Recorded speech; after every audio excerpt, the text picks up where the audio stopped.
So in my video, I'm going to be showing is how I filled the holes that were left behind from removing my couch.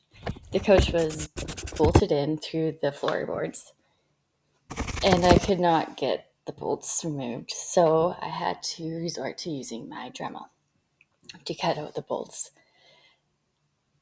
So here I'm just cleaning the holes so I don't get any debris or dust in with my filler, which I'll be using sealant and spray foam insulation to be filling in these holes.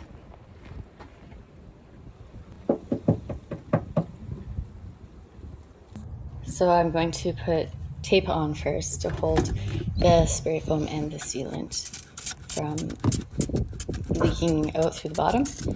And then I'm going to put the sealant in first and then the spray foam in after. And then I was going to put sealant in again to potentially lock in the spray foam. So I'd have sealant on either end.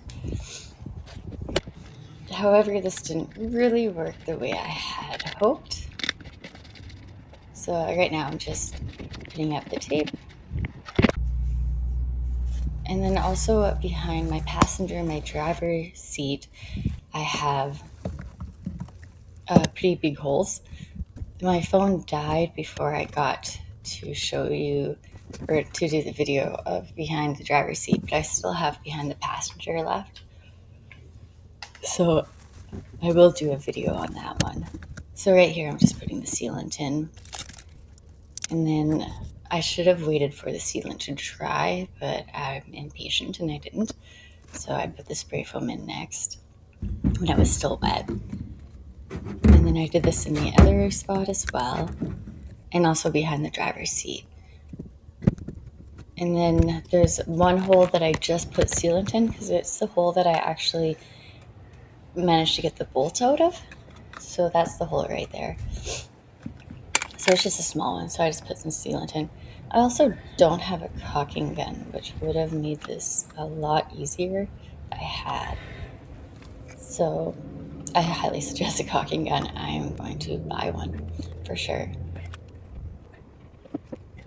So yeah, and then I have the 24 hours later showing it when it's all dried up. So that's right here. So you can see it didn't really work the way I wanted. It was still wet, and that's behind the seat. My phone died, so I couldn't show you that part. And that's my dog. And the sealant didn't work. I probably should have let the sealant dry before I added the spray foam, which probably would have been much more ideal. I kind of thought about it, but I didn't do it.